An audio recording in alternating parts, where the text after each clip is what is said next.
Hello everyone. MP board ने जो sample paper जारी किया था उसका आज मेरा 5th पार्ट है।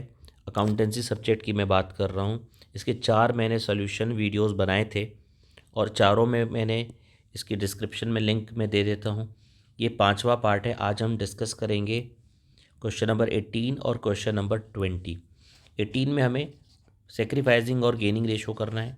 उसका डिफरेंस 4 डिफरेंस आपको बताने, पिछले 2-3 साल से ये नहीं आया था तो इस बार आने का फुल चांस है।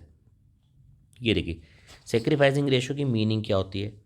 Sacrificing ratio, it is the ratio in which old partners surrender a part of their share in the favour of new partner. जब कोई नया पार्टनर आता है तो पुराने पार्टनर्स अपना कुछ शेयर सरेंडर करते हैं in favour of new partner. जबकि गेनिंग रेशो का क्या मतलब है, it is the ratio in which the remaining partners acquire the outgoing partner share. जब कोई पार्टनर रिटायरमेंट लेता है तो उसका हिस्सा पुराने पार्टनर्स एक्वायर कर लेते हैं, रिमेनिंग पार्टनर एक्वायर कर लेते हैं। इसका फॉर्मूला क्या है, सेक्रीफाइसिंग रेशो का फॉर्मूला होता है old ratio minus new ratio. जबकि गेनिंग रेशो का क्या फॉर्मूला है, new ratio minus old ratio. इसके बाद नीड, इस यहाँ पर लिखा है sacrificing ratio is calculated at the time of admission of a new partner. जब कोई पार्टनर का एडमिशन होता है तब हम सेक्रीफाइसिंग रेशो कैलकुलेट करते हैं। लेकिन जब कोई पार्टनर रिटायरमेंट लेता है तब कौन सा रेशो कैलकुलेट करते हैं, गेनिंग रेशो। पर्पस क्या है कैलकुलेशन का, new partner share of goodwill is divided between the sacrificing partners in sacrificing ratio.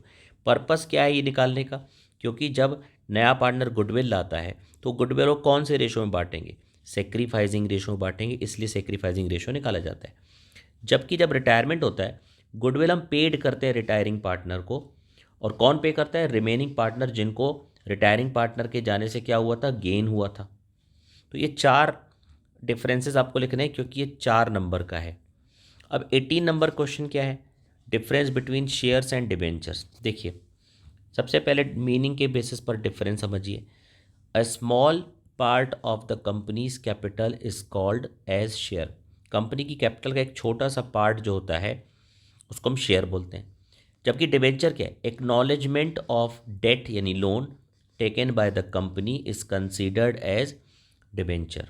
Status, share holder are the owner of the company. Share holder जो होते हैं वो owners होते हैं कंपनी के, जबकि डिबेंचर होल्डर जो होते हैं वो क्रेडिटर्स होते हैं।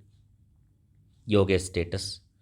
कंसिडरेशन यानी बदले में, शेयर होल्डर को बदले में क्या मिलता है, डिविडेंड मिलता है। जबकि डिबेंचर जिनके पास होता है उनको बदले में क्या मिलता है, इंटरेस्ट मिलता है। Amount raised by mean of share, amount raised by means of share is called as capital. जब कंपनी शेयर इशू करके अमाउंट रेज करती है तो उसको कैपिटल बोलते हैं।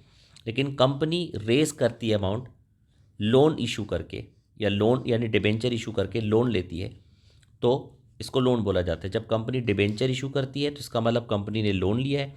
लेकिन जब कंपनी शेयर इशू करती है तो इसका मतलब कंपनी ने क्या रेज किया है, कैपिटल रेज किया है।